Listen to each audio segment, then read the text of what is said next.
We're going to do is we're going to start off with a little bit of an intro. So my name is Aaron. If you haven't met me or seen me or haven't seen me in a while, I just look like this now.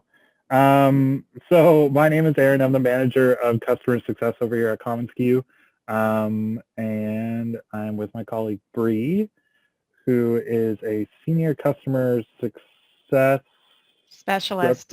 Specialist. Yeah. Is that the word? Yeah, Perfect. that's the word. So we're going to do a webinar today in a little bit of a different format than we usually do these feature webinars. We're going to do a little bit of a back and forth between me and Bre to give you guys a slightly different perspective. As you guys probably saw on the pop-up video or in the marketing email, this webinar is all about holiday shops. So we tried to do this as soon as we could in the quarter. I know everybody is probably trying to get some sort of client gift stuff ready, either for your own clients or maybe for one of your clients' clients. So we're going to run through kind of how the shops feature can help you guys with that, how you can put together some good gift ideas, and then some new stuff that we've kind of added into the system as well. So really how you can kind of maximize the shops feature to hopefully get a bunch of holiday orders in before the holidays roll around, which before we know it, we'll be here. Or if you're in Canada, just pass, and now the next holiday is coming. So I'm going to flip on my screen to kind of kick this off. Just let me close my Amazon tab here. If you don't know, it's Prime Day. So just let me close that.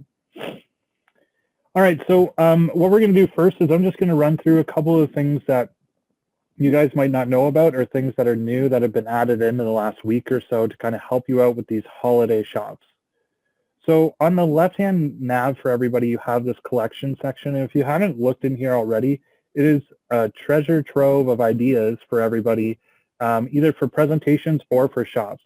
If you're unfamiliar with collections at all, basically what they are, it is essentially a place where suppliers are able to upload ideas and basically create presentations for you guys as distributors to add into presentations or add into shops, whatever you're working on for your clients.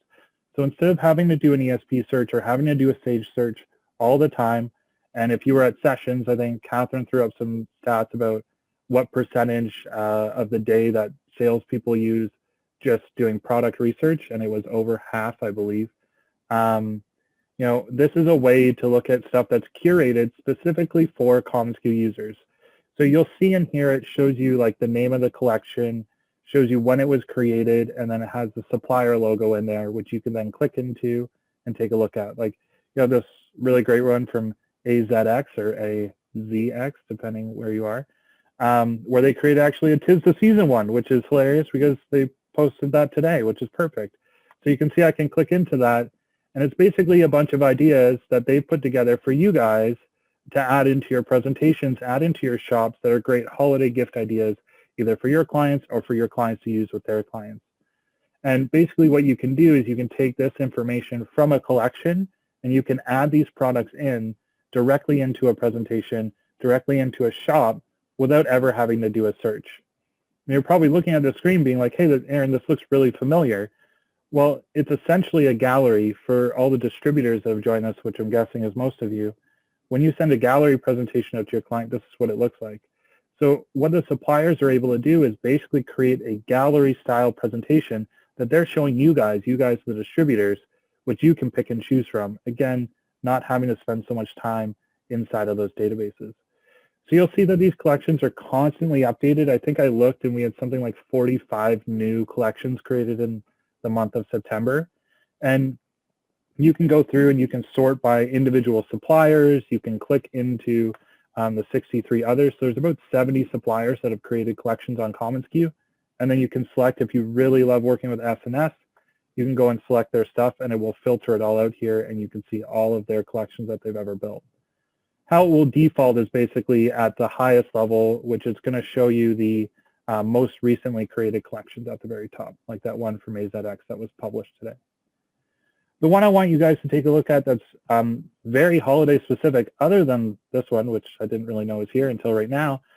But over here at commonsku, what we did, and our marketing team, I know Allie spent a bunch of time going through this along with Kate, was creating a bunch of holiday ideas. So they did a bunch of product research and created a collection from commonsku to show our distributors of kind of trendy or cool holiday gifts that we've found that you guys can potentially use inside of shops or inside of a presentation. So if you click on the commonsku logo, or you find it up there, it's in that nice holiday green, you can find collections from all of our previous events. So if you're ever trying to find all that cool stuff we sent out for SKU Camp or SKUCon at home, any of that stuff that's in here, I believe the sessions one should be up soon. Or I guess it was just a hoodie, so that's in there as well. But we created a holiday gift ideas one here for you as well, for you to be able to take a look at. So you can click into the holiday gift ideas, and they have put a ton of ideas in here for you guys. So you can see that at the very top, there's a whole bunch of different titles for you to be able to scroll through. And you can go through and you can flip through all these different kind of options across the top if you want. The HubSpot notification really doesn't want to go away. And we can go and we can just click into any of these ideas at the very top, or you can click into any of the items, which flips it into a slideshow. It'll have full pricing in there and all that stuff for you guys to use. So our marketing team did a great job of finding tons and tons of ideas in here for you guys to be able to add in and hopefully be able to convert this over easily into a new shop. So before Bre shows you guys how that's all done, this is one of the new things that was added, which is these gift ideas. Again, something for you guys to just build a basis off of. The other thing that you're going to see that is new is inside of our design area in shops, under the image designs, you can now click change image, and we uploaded, or we actually created a bunch of holiday images for you guys to be able to throw into your shop.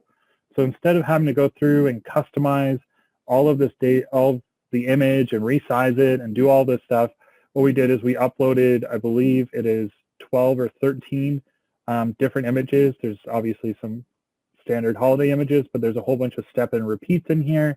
You can throw a logo on that if you want to download it, and all that stuff is here, and these will work with any of the different design types. So these are preloaded for everybody into shops right now for you guys to use, so you can quickly spin up these different holiday shops, which you can then just select and drop in, and you'll see it doesn't really matter which holiday design I decide to go with. It's going to fit into that design for us really nicely. So a couple of new things in there for you guys. The collection stuff, if you haven't checked it out in general, great place to look for ideas, but specifically now with that cool holiday collection we put together, and then the new design stuff in here as well. So Bre's going to take you guys through how you can take that holiday collection and you guys can create that into a shop. All right. Thank you, Aaron. I'm just going to make you the host real quick. Yeah, step one, sharing screen. All right, wonderful. Let's do this.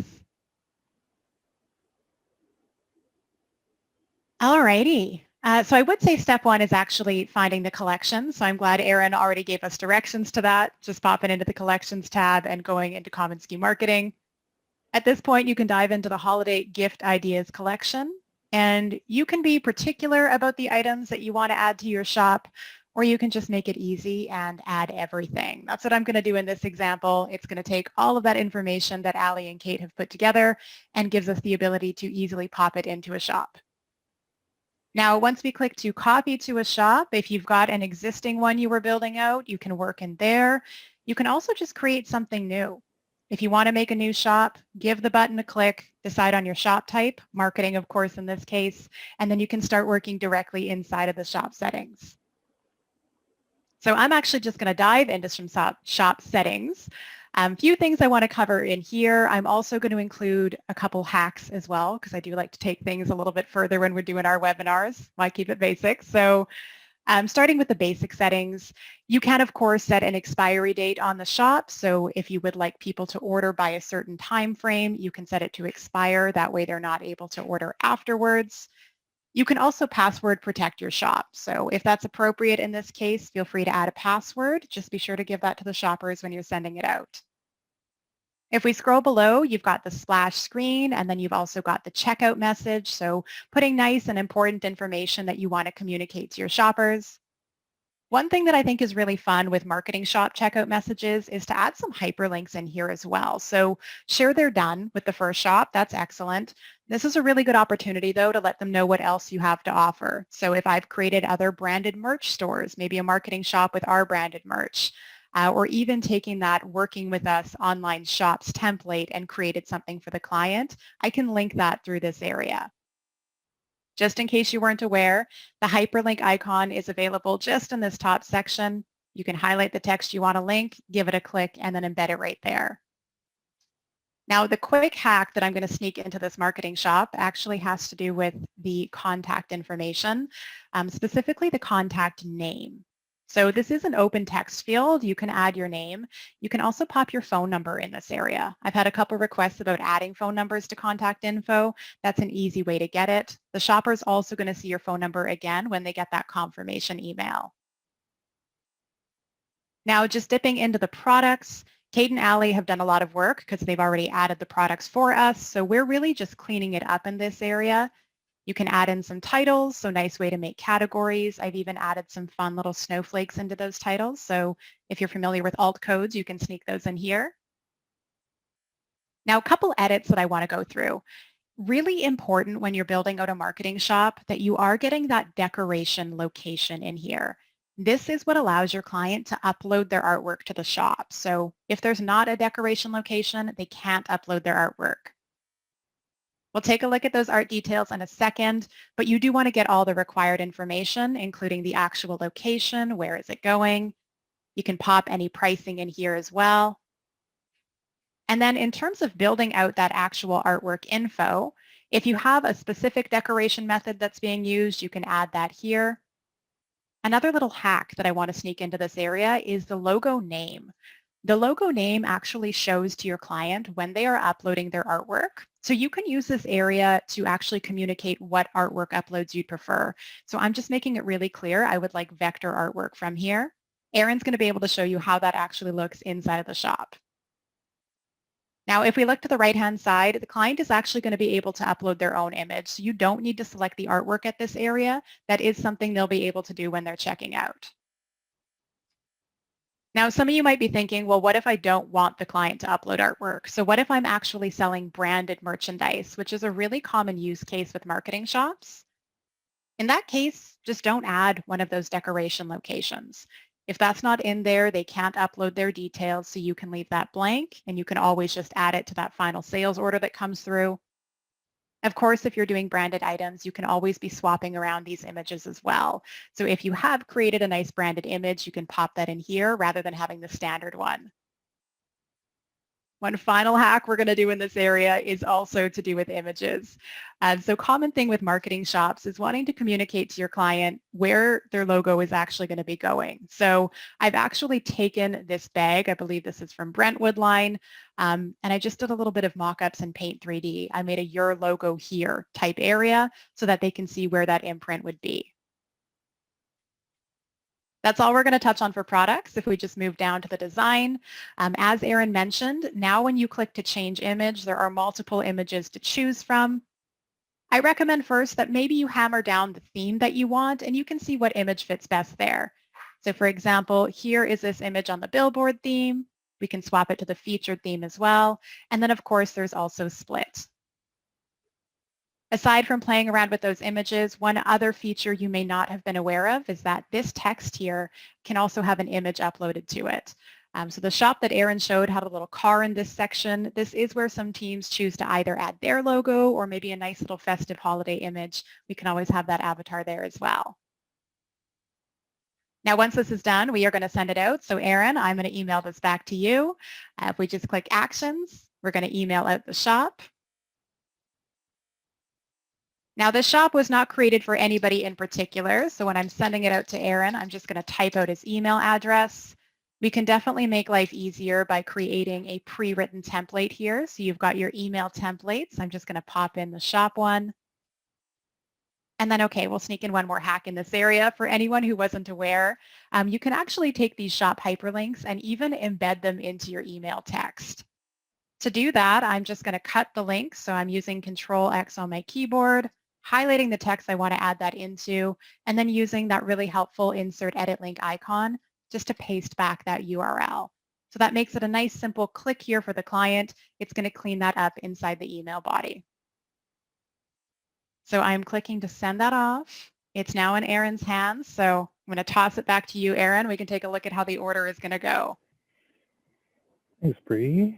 So yeah, I mean, super easy to create it, right? You can take those collections, you can copy those items over. You have that quick design option now, so should really be able to speed up this process as a whole.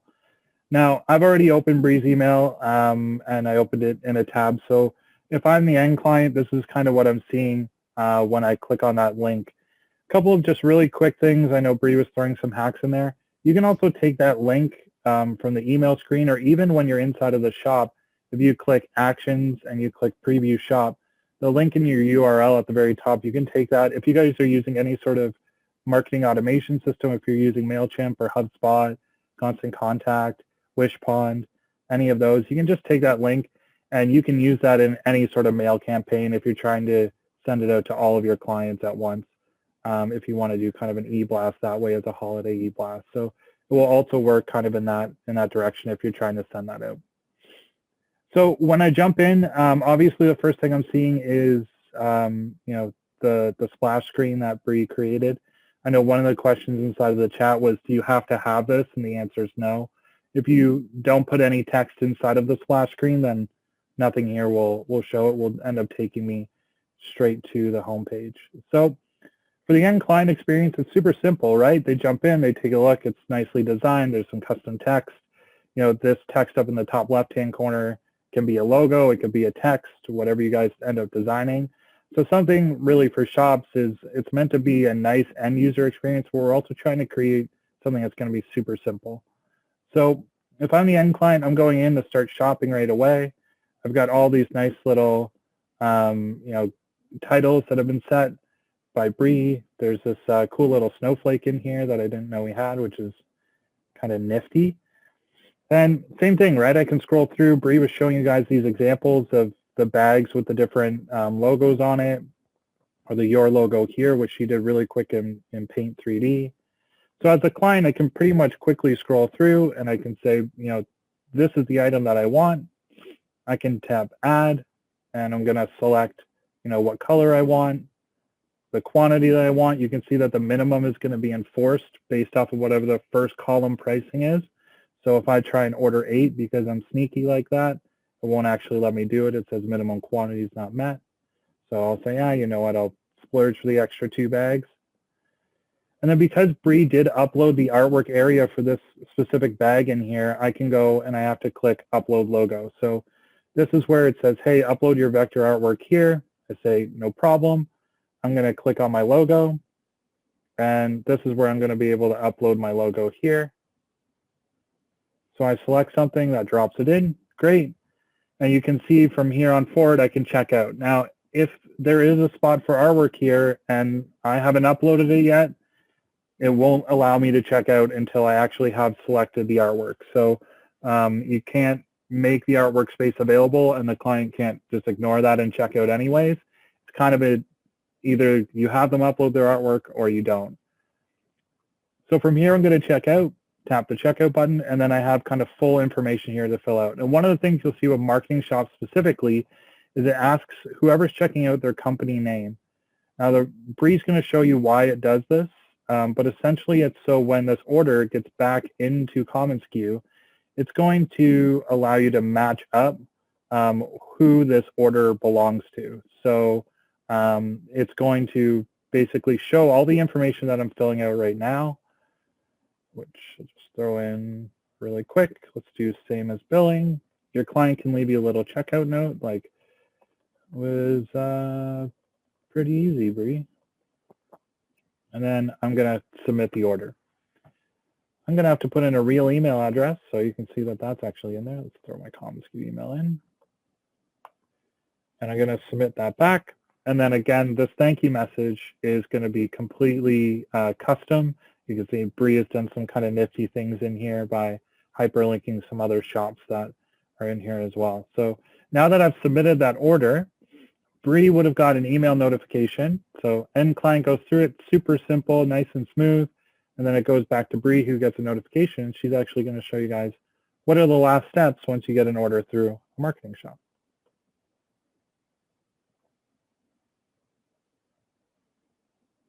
You're on mute, but I mean, that's okay. Okay, cool. I wasn't saying anything important, so that's That's good. fine. All right. So final steps here, like Aaron mentioned, emails are going to go to the shop's order rep, the shop contact, and the shopper. So everybody knows what's going on. And inside the internal view, they are just going to start tiering into this checkouts tab. So this is where we can see all of those checkouts that have been created. And then we're going to decide, well, what client are they tied to? So if you click into a checkout, it's going to look at the information that they've entered and tell you if this matches a current client that you have. In this case, Average Joe's is an active client inside commonsku, so we can just work in that existing client page. If it is a brand new client, you can also just use this area to create a new account as well. So marketing shops are for your existing clients. They're also for prospects. Anybody is able to order through here. Now, once we actually click to assign this, it's going to then create the sales order. So we're going to see this order move from the checkouts tab into the actual orders tab. This is where we can see all of those sales orders that have been generated. Now, Aaron, you're awesome. I am going to pop into Ryan Reynolds' order though, you know. That's fair. So, yeah, let's go into there. So just clicking directly into that sales order. It's going to take you to the overview, which is where you'll see any comments that they've added. So Aaron did add a note to his, Ryan Reynolds in my dreams added a note to mine as well. So you could see anything that they've said. Now, if you pop into the sales order, you're going to want to take some time to do a bit of edits. With marketing shops, it doesn't know who that client is, so it hasn't applied a few things to the order, including taxes or any shipping charges. So just make sure you're using this time to get the appropriate tax rate if there should be a tax assigned to this. You can also start adding things to the order. So if you do want to add a shipping charge to the sales order before you send it to the client, you can get that service line in there. This is also a good time just to double check that you have everything that you need. So the shopper should have uploaded artwork. If you click to edit the item, you're able to see the art that they've uploaded. Once you eventually turn this into purchase orders for the supplier, as usual, that artwork is automatically attached, so that is good to go. Now, the next steps kind of vary depending on the nature of the shop or the nature of the order. You might send this out for confirmation, so going through that standard approval process. Other teams just turn this into an invoice right away. Once they've added those additional charges, they're sending the invoice out to their client and getting payment before they put it into production. So that part is completely up to you. Either way, though, we're going to carry forward as normal, enter shipping details, and generate those POs. Now, Aaron, I did have another hack that I just remembered I want to show in the shop. So everybody, I'm just going to rewind for a second. We're just going to backtrack. You might have noticed when Aaron was showing you the shop that there are some products that I actually added some of our backgrounds to. So just getting in here, I used some of those colorful commonsku backgrounds and just added them straight behind the product. A little bit of a hack for anybody that's not aware. I'll show you how to do this with the design in just a second, but anytime you're looking at an image, you can always right-click and open that link in a new tab. This is going to give you that raw image file to work from, which is really excellent if you then want to save it and start doing some edits. So I did do edits to this. I just did it in Paint 3D. In the internal view, all I did was popped into the design, looked at the images that marketing spent time creating, opened those in a new tab, and then I just saved them as my own. After that, I've then got backgrounds to work with. So you can use something more sophisticated like Photoshop. You can use something as simple as Paint 3D just to get that all customized, whether that's going to be with custom branding for your clients, with your artwork, or with some nice holiday pictures. It's a pretty good hack. Yeah, I thought I'd sneak that in. Nice. Great. Well, hopefully that kind of shows everybody kind of how the marketing shop is going to work all the way through, but kind of those new things that are available to you guys to hopefully be able to spin these up really quickly. You know, I think the biggest thing with shops for us has always been we want to create a solution for you guys that's going to be quick and easy to spin up. I'm sure you've heard support and sales say this many times, but if you know how to build a presentation, you essentially know how to build a shop. And that's really how easy we want to try and make it for you guys to be able to create it. So if you guys have questions or anything like that, as always, you can reach out to the support team at support@commonsku.com, or you can reach us through the support chat. If you click in the top right-hand corner on your profile photo, then tap on support. Other than that, enjoy the rest of your Tuesday, everybody. Thank you for joining us. And like I said, you guys will all get a recording for this soon. Enjoy the rest of the day, guys. Bye. Bye.